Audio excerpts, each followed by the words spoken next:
Howdy YouTube, and welcome to another episode of the Gunman. So thought I'd just do another update video on the Torana, and it's basically done. Like, if it all goes to plan, it's going to be registered by next Saturday. So what happened is I took it down to the mechanics down the road, and they gave me a they call it a pre-purchase inspection, so it buys you a little bit more time here in Victoria at the very least. If you get a legit roadworthy test done, you got 28 days to get it done. So that's why I got like what they call a pre-purchase inspection. They'll basically do just itemize everything that it needs to get roadworthy without actually officially going on the book. So either way, all of that said and done, I've ticked everything off and it's now booked in for tomorrow for the official inspection. So yeah, if it all goes to plan, next Saturday I'll be legally driving it on the road with number plates.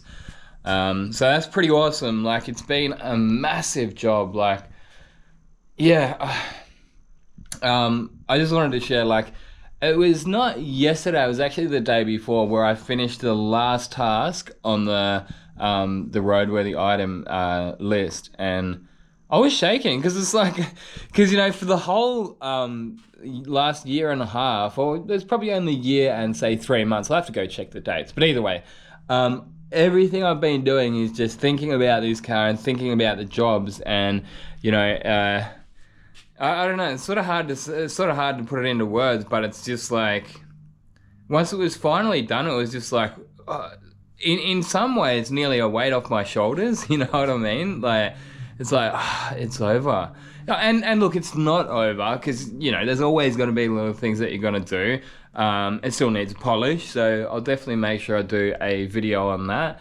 And yeah, there's always going to be little, you know, tinkering bits that you're going to do to it. But yeah, so one of the things that was on that roadworthy list, I made a quick mention to it in my previous video, was the suspension bushes, and I was just going to get the mechanics to do that. But what ended up happening is the place that I took it to, they have a mechanic who specializes in the older cars, and he's got like a bad wrist at the moment. He's got an injury on his wrist.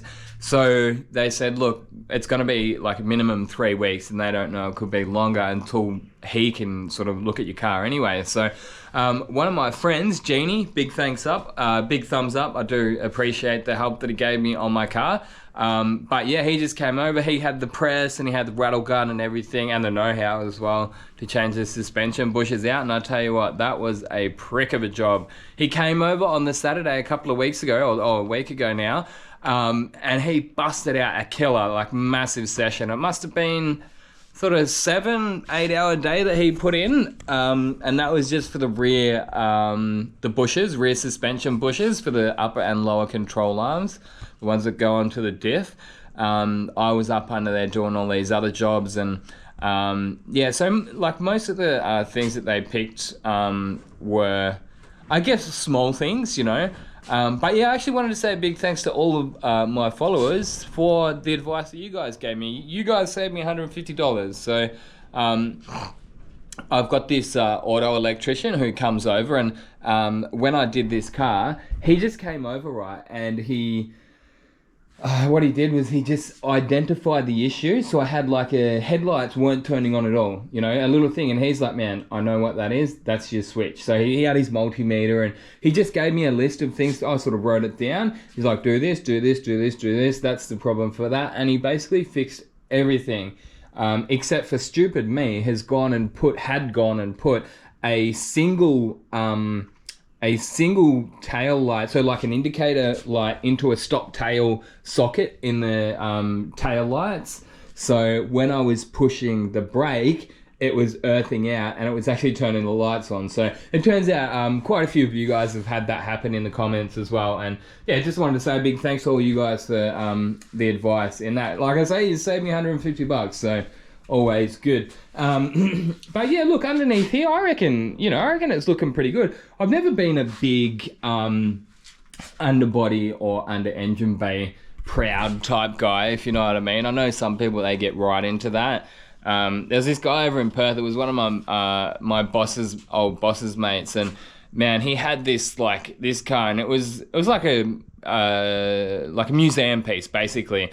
Anytime you would paint his sump, right, or you would paint something that you would think like no one would care about it because it's like as long as it's shiny and it's all one color, you would just think, you know, whatever. But he'd pick the tiniest little imperfections in a part that nobody's ever really gonna see. Like, it just, to me, it's like, why do you, I guess, like, whatever floats your boat. But to me, it's like, I just look at it as an overall car, and it's like, as long as the car is, you know, in a nice, neat, and presentable order, that's all I really care about. So, you know, like I say, I'm not like a very engine bay or underbody proud type guy, but I gave this entire car a full once over. So all underneath the underbody did get a good cleanup. It did get painted. It got sealed. It got underbody protection.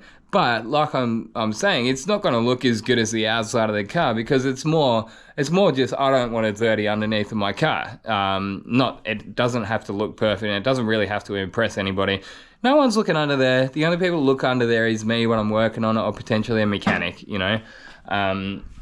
So yeah, it's not a museum piece. It's just a SL Torana at the end of the day. Like I said in my last video, it's just an old shit heap. A few of you guys had a laugh at that. But in saying that, like, I think when I said that was coming off the back of, like, I had to take it down to the mechanics, and when I drove it down to the mechanics, it's just around the corner from my place.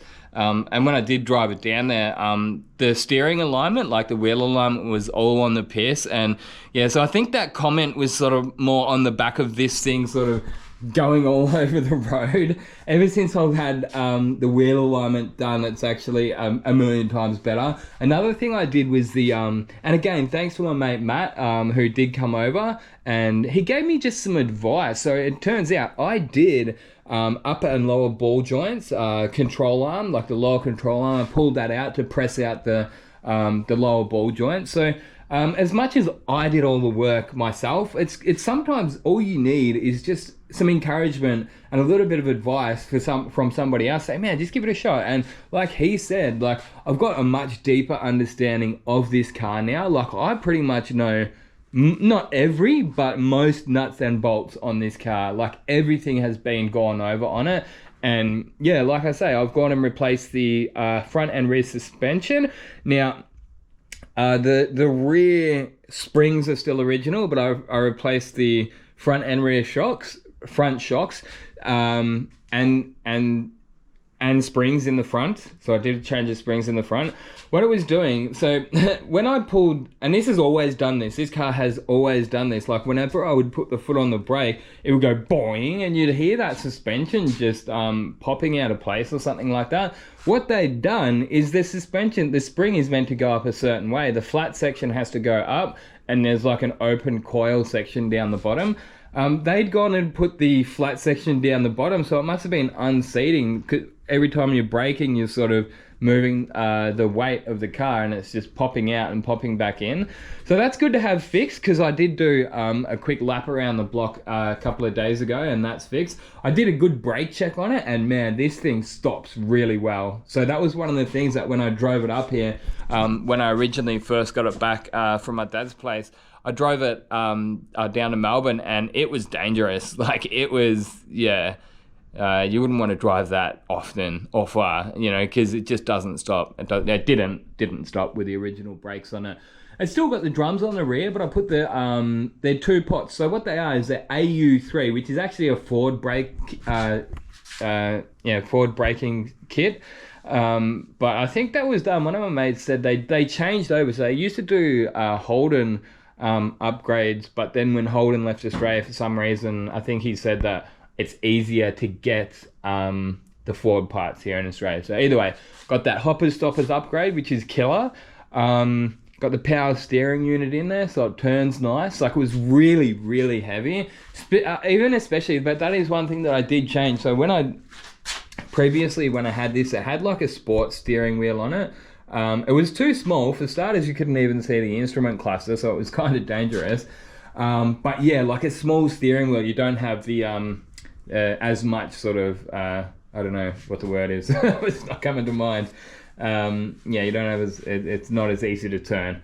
But now I've got the power steering. It's much better, as well as I've got the proper size steering wheel on it. But yeah, the interior is looking nice.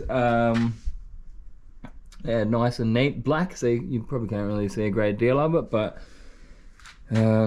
yeah, this was like one of the last jobs that I did, and these are a prick, I tell you what. These things, they just didn't want to get in. It just didn't fit properly, these little corner pieces. That was actually the last job I did on the car. And I went and put a screwdriver through the through that little filler panel there. As I'm pushing it down with a screwdriver, I just slipped with it. You can see I've sort of tried touching it up, but I don't quite think, I'm not quite happy with that. You can see what that's going to look like after I polish it. Sometimes you can sort of do a touch up, and I did, because this is a 3-stage pearl, I went color, pearl, then clear. But as you can see there, some of it pulled out. There's a black spot there, and even the color there is not perfect. So you know what? It's such a small area. I'll just do a little blending up there. That'll be easy to do. Something fun for me to do. I get to do some painting again. But yeah, now that I have actually finished this job, it was good to be able to just have a really big cleanup in this shed. This shed was a bit of a pigsty, like just a layer of dust over everything. But when you're not finished the car, there's boxes and there's all these things, like it's a mess, but you know where everything is. And yeah, the plan was always finish the car and then have a big cleanup. So that's what I did yesterday morning. I spent like 2 or 3 hours out here. Every single shelf got a big cleanup, and I guess somewhat of a bit of a reset. And yeah, the next job, that's why I've got these sort of microfine sandpapers out. Next job's going to be, yeah, the polishing, sanding it back and giving it a good polish. So yeah, that was it. And that's another thing that I was saying to one of my mates, like, I don't mind spending money on tools and parts. Like the way I see it with a tool, like, so I did need to buy that press. I ended up getting one of those presses for the ball joints, and to use that you need a rattle gun. So the way I see it is, all right, how much do you reckon it would they would charge to install front suspension? And this is a previous job that I've just done in the last week. So I did the upper and lower ball joints, both sides, and installed the front suspension. They would easily charge you minimum $500, surely, like absolute minimum, probably $1,000 or more. And yeah, so the way I see it is like, look, I got one of the cheapos because I'm, you know, just as an Ozito. But hey, that came with a battery and charger for $200. So there's $200 for that. The press, I think I was only $50. So for $250 plus the parts, I've gone and got the front suspension done, which I would say, at a guess, maybe 800 to 1,000, you know what I mean? So yeah, that's why my point is I don't mind spending money on tools. And hey, you get to keep it. Handy to have.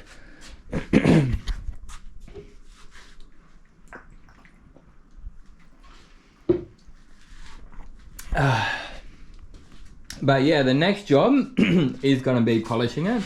Yeah, let's talk about the paint for a little bit. It is a paint channel after all. So I think I said it in a previous video, but the things that matter to me, I got right. You know, is it an absolutely perfect paint job? No. Was I looking for a perfect paint job? No. But the two main things, like the two main things going into this job that I didn't want heavy orange peel, because I did plan to cut it back flat, and who wants heavy orange peel anyway? And I didn't want solvent boil. So what solvent boil is, for those of you who do not know, is basically if you put too much paint on at the same time, what will happen is the top layer will sort of like skin over while it's still wet underneath. So those solvents, they will try to evaporate out, and what they do is they won't be able to go anywhere, so they'll turn into little air pockets, but they're just underneath the top layer of clear coat. So you can polish them out, like you can polish them out visually 90%, right? If you do get close up and you have a really good close look at it, they're always going to be there because they are an imperfect, it's an imperfect surface on the very top. So yeah, and the other thing, like I say, was I didn't want heavy orange peel. So the way you think about orange peel is, so you zoom into it, right? So what I got and what I wanted was a tight peel. So you think of the orange peel as like mountains, if you know what I mean.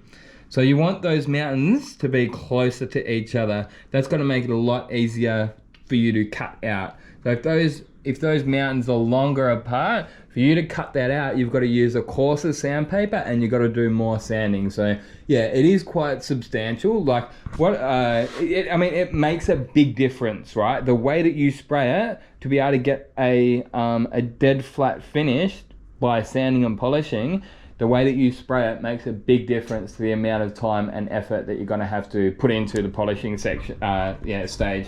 Like I say, so the clear coat I use is a quartz liquid glass, and I went 20% reducer. So they recommend 10%. I think it was up to 10%. They do actually recommend to have it quite thick. And that's all well and good when you're looking for like your European finish, but I'm looking for a dead flat finish. It's not going to be enough. So I just sort of did my own thing and it definitely worked. I have a pretty deep understanding of, clear coats and the paint and the drying times. It's something that I'm always learning, even with like at work. I paint a lot of these full resprays. What is that? 46V, which is Sol Red Crystal. So they're a 3-stage, but they're actually candy. So yeah, so you've got to put wet on wet down, 3 coats of color, and then 2 coats of candy, and then over the top another 2 coats of normal clear. So 4 coats of clear. Like I say, I've got a lot of experience with putting lots of layers of clear on in sort of one paint job. But yeah, the main key is just baking in between coats. So I know that you can safely do 2 coats of clear coat at a time, right? So if you go 2 coats of clear and then just give it a 10 or 15 minute bake, like a short bake, you should, by the time that cools back down, you still should be within the window of adhesion. Because if you go too far, don't forget, like your paint's not going to stick, you know what I mean? So I do say be careful. You really must know your products and know your drying times. So yeah, if you go in there and it's still, if you put your finger in it and it's still like moving around and it's still wet, that's obviously not quite ready. But if you can put your sort of thumbnail in it and it's not moving at all, like sort of half an hour bake type thing, then your next coat's not going to stick to it. So there is sort of like there's a window that you've got to get in between. And again, like the type of hardener, the type of thinners, the temperature of the day, there are definitely variables that will change that. So you do have to have some sort of experience in what you're doing before you go and do that kind of stuff. Like I was reading someone's post on Instagram, and he does like high-end restoration work, and what he does when he does them, they don't do flow coats. So and I believe this is pretty common in the restoration industry. So you would think, oh, why not just flow coat it? It's easy, you just sand it back and then you're left with a nice flat finish that's not going to be sort of pulling back. But what happens is, because these people, like, they'll color sand or they'll sand that clear coat down dead flat, and they'll use blocks and all that kind of stuff. So if you put, say, 2 coats of clear coat down the first time when you're painting it, and then you sand it back, and then you flow coat it, put another 2 coats on, if you then, when you're blocking that to do your polishing stage, if you cut through those 2 coats, even down to your other 2 coats underneath it, you'll actually see those orbital sanding scratches. So what these guys are doing, they're putting 6 coats on. But I was reading his post, and he was saying that he'll like basically take a full day to clear a job. He'll put, he'll have it all masked up, ready to go for the first thing in the morning. He'll then put his color down. He'll then put 1 coat of clear, maybe like an hour between coats, another coat of clear, and then an hour. And I'm like, good idea. I like them. I like your thinking, but why not bake it? That was one thing that I bought into it. Like I didn't actually add that to his post. I think it was Lucky Matt. So shout out to Lucky Matt. I think it was him. It could be somebody else anyway. But yeah, my addition to that is, why not just bake it? And you can, like I say, as long as you sort of within the window. But so the next stage is sanding it back, and again, I'll just do that at my own leisure. But in saying that, like, I've been sort of monitoring the dryness of this clear, and it's still actually not quite to the point where I want to polish it yet. So what I do is I get my fingernail and I just sort of see how easy that pushes in. I just sort of, and it's still actually a little bit gummy. You probably can't quite see it. And yeah, you might look at this and say, oh, look at those bits of nibs, and you know, there's a little bit of orange peel, but that's not a heavy orange peel. That is a tight orange peel. So like I say, those mountains, they're very close together. And the stuff that landed in it, I think potentially partly because I was spraying, I actually had the booth up too hot when I painted this. I believe that I did. So yeah, usually when I'm painting, I've been spraying waterborne for years now. So I guess I'm just used to spraying waterborne, and you spray that hot. Like I'm spraying PPG and Envirobase at work at the moment. And yeah, I just brain fade, left the booth at 30, and in hindsight I'm like, I should have been spraying at 25. It's solvent. What am I doing? So I think what part of what was happening is what they call a bit of sand piling. So let's just say you start to spray here, and solvent dries very fast, right? So what will happen is your own overspray will sort of land up over there, and then because it dries so fast, some of these droplets can actually be dry before they even hit it. So they're going to sit sort of up on top of that surface. But look, like I say, it doesn't matter. You know, everything, like I say, everything that mattered on this car to me, I got right when it comes to the painting procedure. And even the repair procedure, to be honest, the entire car, like, it's amazing what I've done. Like, I impress myself sometimes. Like, I know, like I say, I know just about every single nut and bolt. I've done a full restoration on a 1975 Torana in my garage in 1 year and a couple of months. Yeah, I'm impressed with myself. So yeah, I actually found this at Aldi yesterday. It's all it's cordless. So what you do here, because it doesn't have a boot light in it, it's like a little sensor light. Is it gonna? Oh yeah, it is on. It is on now. There you go. And then you just turn it off. I just put that one in yesterday. Is it gonna work? Yeah, it takes a second to turn off. That's it. Pretty cool. But yeah, guys, that's about it. Hopefully you did enjoy watching this. Actually, let's go out and have a quick look at the garden before we call this video. I've been doing a bit of work in the garden this morning. Drink of water first.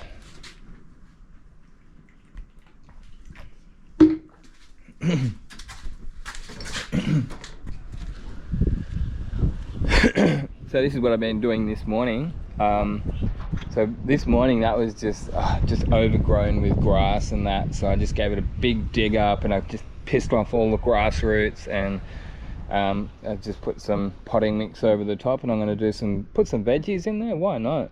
And I'll put some straw over the top just to sort of help stop the evaporation.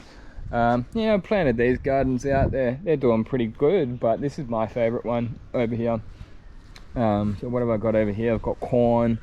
I think that one is radish, beans, cucumber, and yeah, loads of different things. I've got I put lots of things in. They don't all come up, you know. So it's just that's part of the thing. One of the things that I enjoy about gardening is just watching it, you know what I mean? But on the other hand, I actually do like vegetables and eating pretty healthy. So yeah, one thing I wanted to say is that, like, ever since like eating food out of my own garden, I really don't like you know, the fruit and vegetable that you get from the shops. It's just bland and tasteless. It's like, yeah. And I did actually hear on a podcast the other day that they reckon like the soils that we're eating our fruit and vegetable out, the minerals have just been depleted, and there's nothing in there. And it totally makes sense. Like the radish and the rocket that I grow here, it's really strong and got this real pungent, I got a real kick to them too, because they're kind of peppery, you know, vegetables, those two.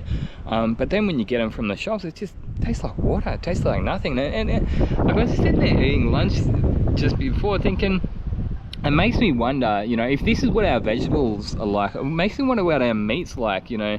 And let me know if you actually sort of farm your own, you know, animals and that. Like, are sort of the, you know, the products that we get at the supermarket like inferior to, you know, growing it yourself?